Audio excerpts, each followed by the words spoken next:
Dad's podcast. This is Jeff. This is Chad. Welcome. Thanks for listening. The topic today actually comes from one of our earlier episodes, and by earlier I mean, 4 years ago, which was Chad's Best Week Ever podcast. Yeah. And when we started to kind of bring this back up, and Chad was listening to these old episodes, I started thinking again on that one because it was really good. And since, over the last 4 years, there's been a lot of changes in our lives and our faith lives. We had a really nice daily mass years ago with a priest that we're still very close with, but has now moved, and of course the mass isn't available, and those sort of things. And so you start looking at, I was just thinking about all those things that really, kind of was feeding my faith at the time 4 years ago. And obviously a lot of that changes over time, and you go through ups and downs in the faith. Everybody does. And one of the things I was thinking about at the time as well is at the office, I had some really good friends that we would have some pretty deep theological conversations about. They were of different denominations, even different denominations, even amongst ourselves. So everybody was kind of unique in their faith and their tradition. Some of them wouldn't call it a tradition because their tradition is not to have a tradition, but so be it, right? But we would have very respectful conversations, but they were challenging.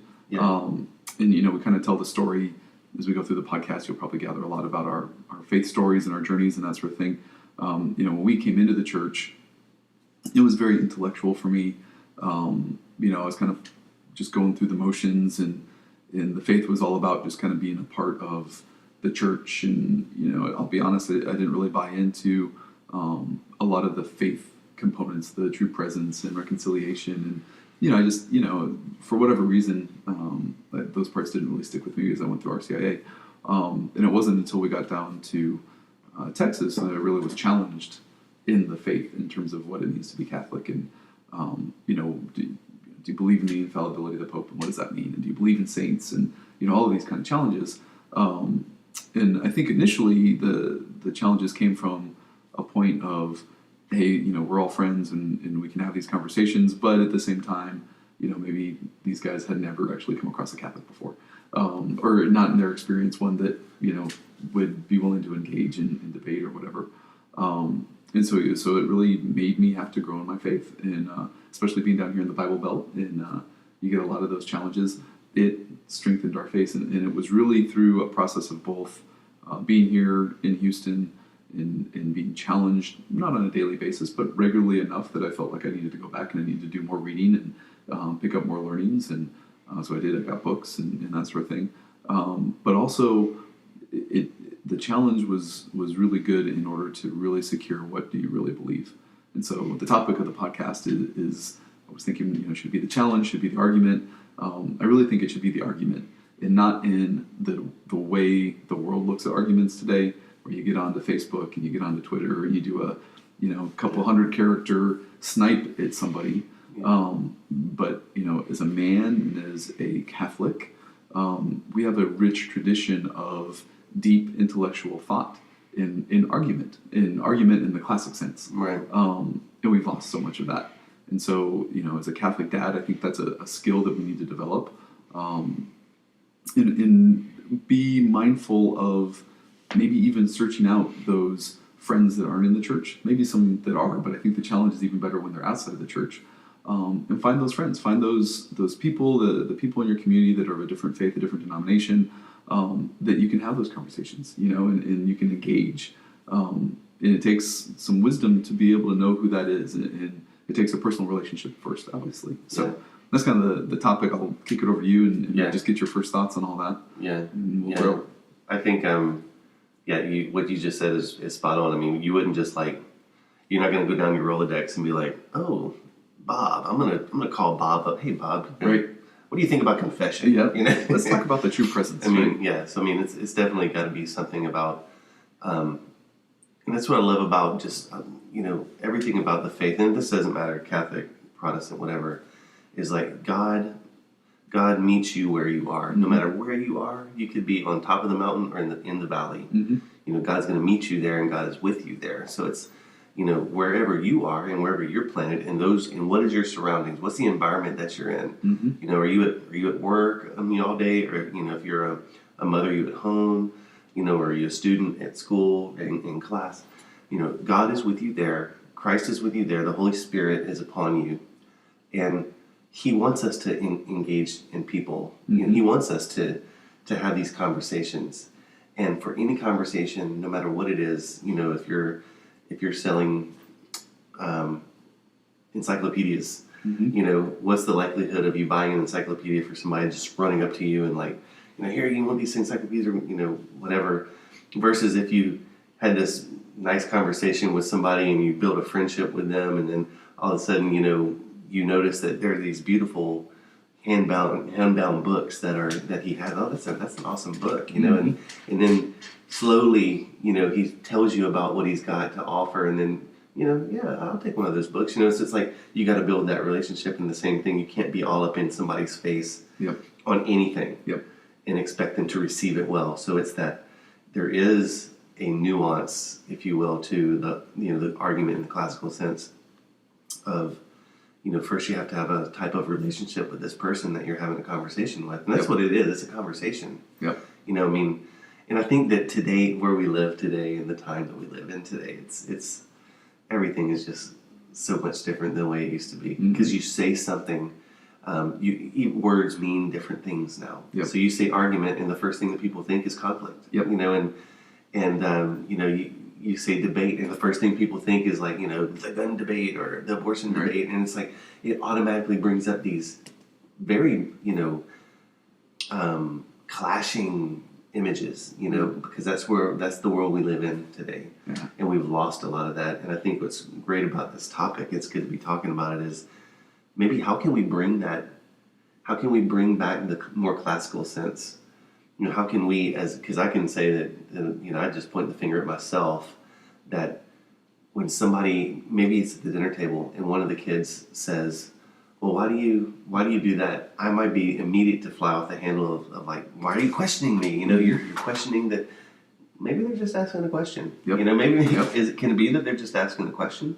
So why am I so defensive? So it's like, it's again, having children, as a Catholic dad, it's like just trying to put all this in context of, what is God trying to teach me in this moment?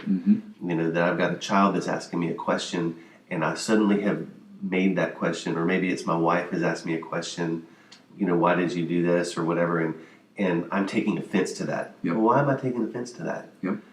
So I know I have a lot to grow in this area, so it's a good topic for a podcast. So the model is Christ and how he engaged with Pharisees and challenges, and one of the ways or the I guess kind of the thought process, and I was not good at this at the time, but now looking back, it's like, oh man, I can really see what the benefit is that it's not about the win. And this, this culture and this society, when it comes to the arguments right now, is all about the win, right? I'm going to stick it to the guy I disagree with. I'm going to do like, I'm just going to beat him with this one-liner. And if I don't beat him, then I'm going to, I'm going to put him down. I'm going to do whatever. So it's all about the win. Where, in the scripture, Christ was always meeting people where they were, and a lot of times just turning arguments around on themselves. Looking back on some of the good conversations that I had, I was certainly about the win in a lot of cases. But as, those conversations matured and those relationships matured, going into that more of the, well, what can I learn from this, mindset, which is, really hard in the heat of the moment, right? But even if there is a heated debate or argument, even in our families or with our children or with our spouses, what is it that I can learn from this, right? From this question, from this, what can I learn about myself? What can I learn about the faith? Having that mindset rather than well, gosh, I just have to win this thing mindset, right? I think really gives it the most benefit, and it strengthens, having those conversations should, if we're doing the right thing, strengthen our own faith and our own feelings. One of the great sort of tactics or whatever, I even hesitate using that word because it becomes gamesmanship, right? But it's military. Yeah, exactly.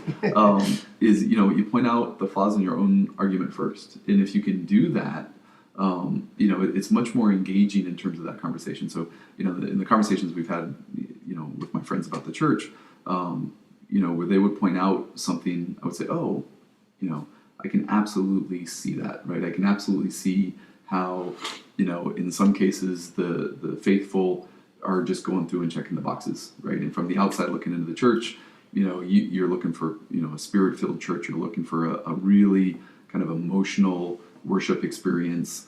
And going to mass, without any sort of experience, without any sort of background, might seem very dry, very legalistic, very checking the boxes. He's just following a script. Everybody rushes to get out of there. What's the point? And that was one of the conversations that we had, and you look and go, yeah, absolutely. I can see how you can feel that way. I can absolutely see that challenge. So then it puts it back on yourself, right? I absolutely understand your challenge. This is how I see it, or this is the ideal, right? And this is what we're striving for. And that allows you to open up, those sort of those conversations at a much more, personal level. It's not about how dare you call us legalistic, or how dare you, but it takes a special relationship first in order to do that. You're not going to be able to do that with somebody online. You're not going to be able to do that. You've got to have that personal first.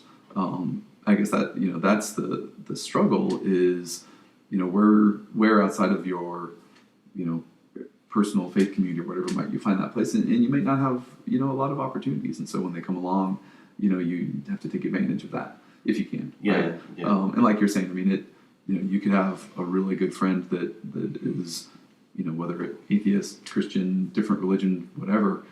In personality wise, it's just not there, and so that's not going to be an opportunity to that, and don't force it, right? Nothing could be worse. The moments that we had those deep conversations, the time that I was able to defend, our faith, really helped me secure that this is what I believe, and it feeds it, right? You have to continually feed the faith. You have to continually refresh it. And that was, at that time of our life, it was a way to refresh it.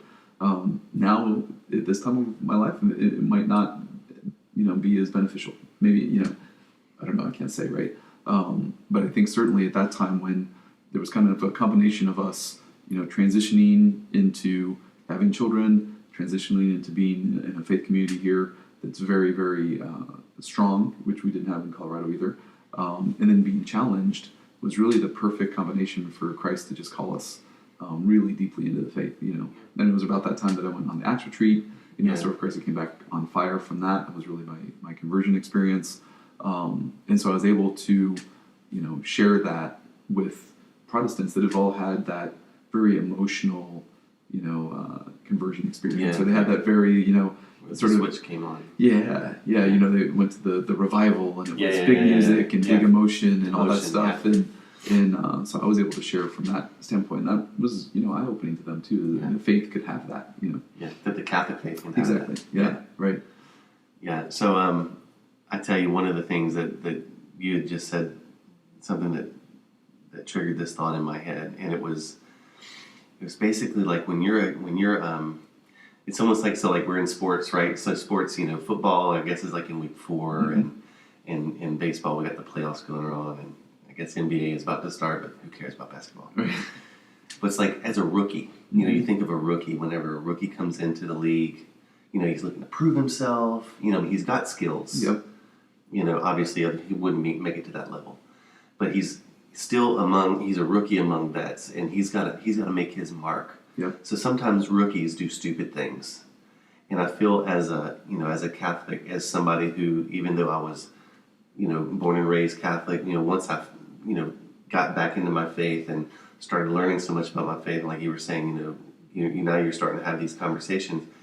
It's almost like, you said it, this is what you were saying, is like you were going for the win. Yep. And that's how I really felt. I mean, and the sad thing is I thought I was doing good, which is I probably did way more damage than good. Who knows until, the judgment. But anyway, it's like it's like in retrospect, it's like I'm this rookie who's trying to prove himself, trying to show that, hey, I got the chops, I can do this, I'm an apologist, and I'm going to defend my faith and all of that.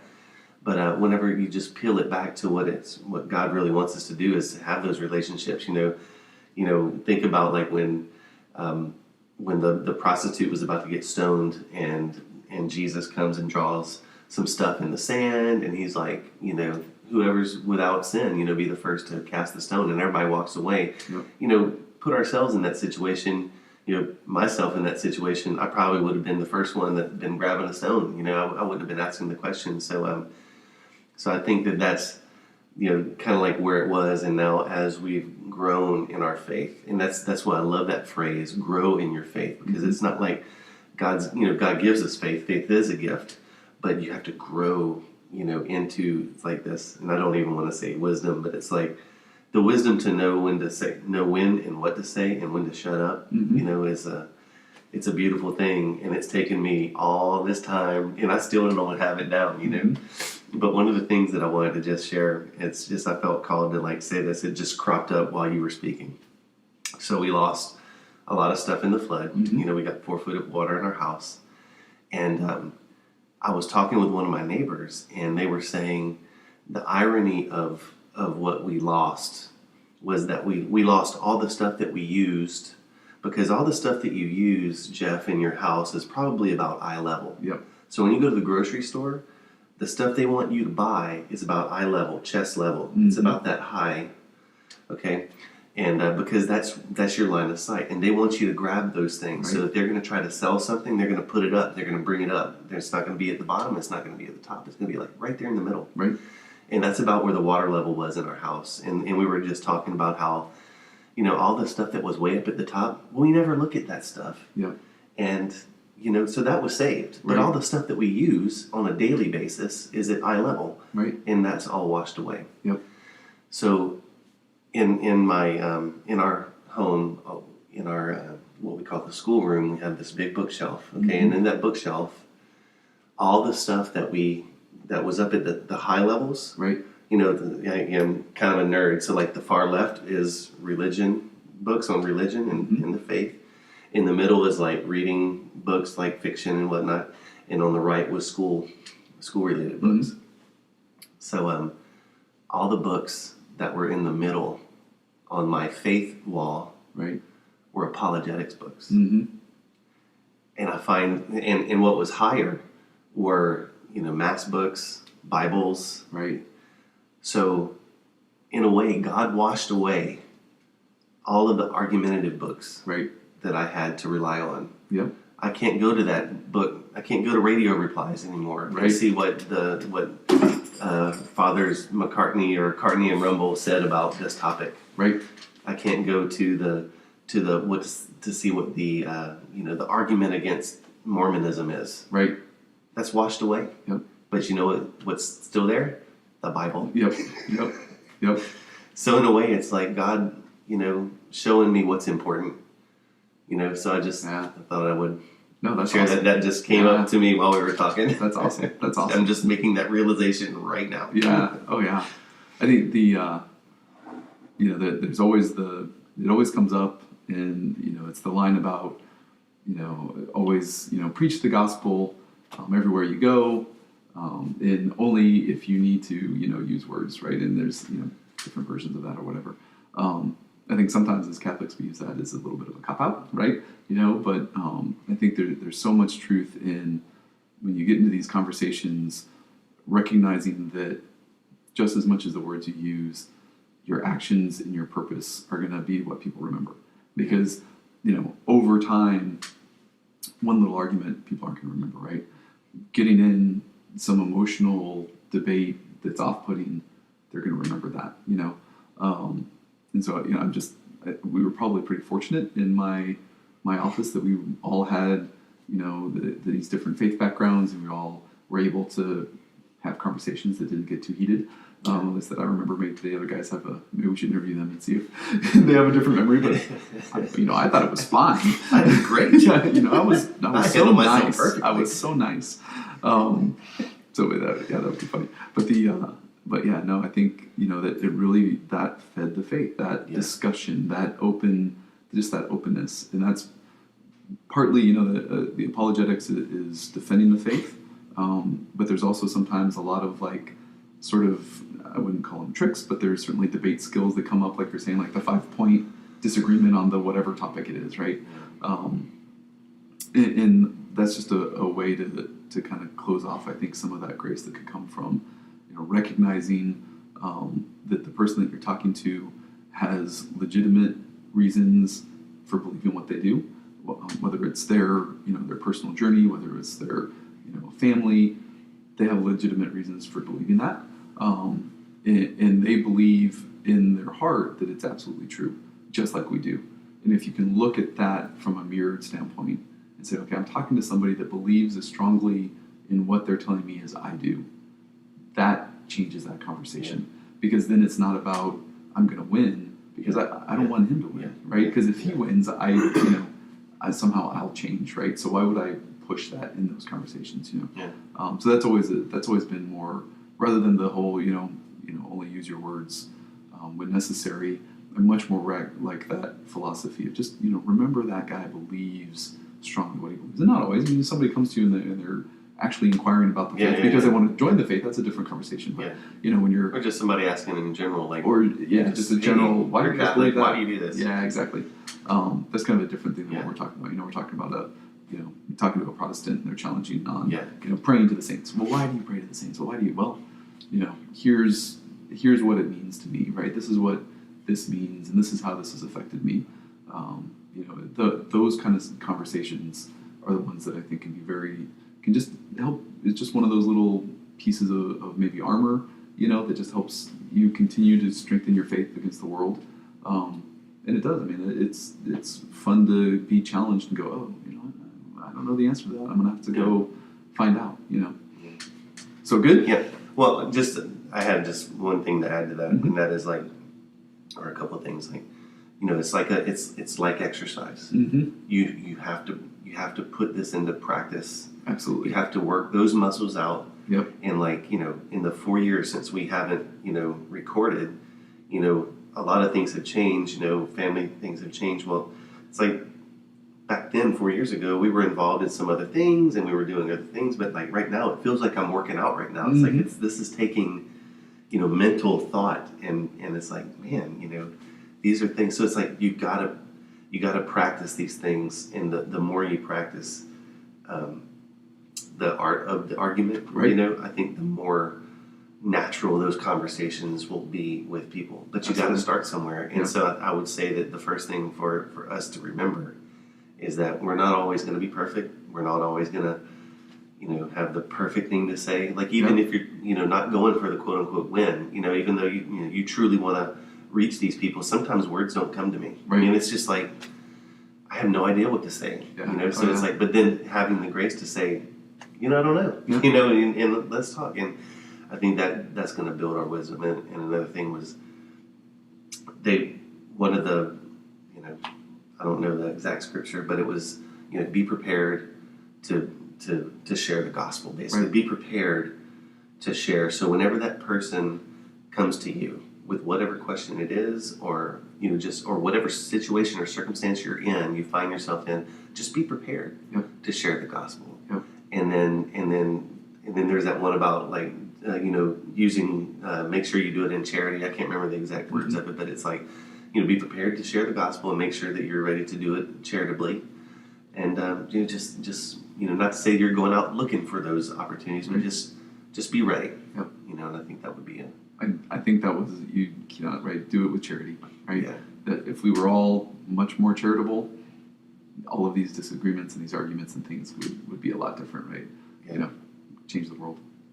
All right. I think that's about a wrap. All right. We've got a email address. We've got a Facebook page. CatholicDadsPodcast@gmail.com. Like us on Facebook. Facebook. The fifth. You know what? Is there a Facebook? Is it the Is that the Facebook for the faithful? So there's a podcast. Maybe this will be like a sneak preview, right? So one of the topics that we want to do, and it's going to take maybe a little bit of research, is how to use those devices that are in your pockets to help with the faith. So as Catholic dads, we have these things that are sitting around. There's a lot of apps out there that can help with faith, and so we're going to do some searching and some looking, and maybe we will find a faith book that will be a lot better for you than spending so much time on Facebook. So we'll see. Like us on Facebook though. Like us a lot. We like the likes. Thanks. God bless.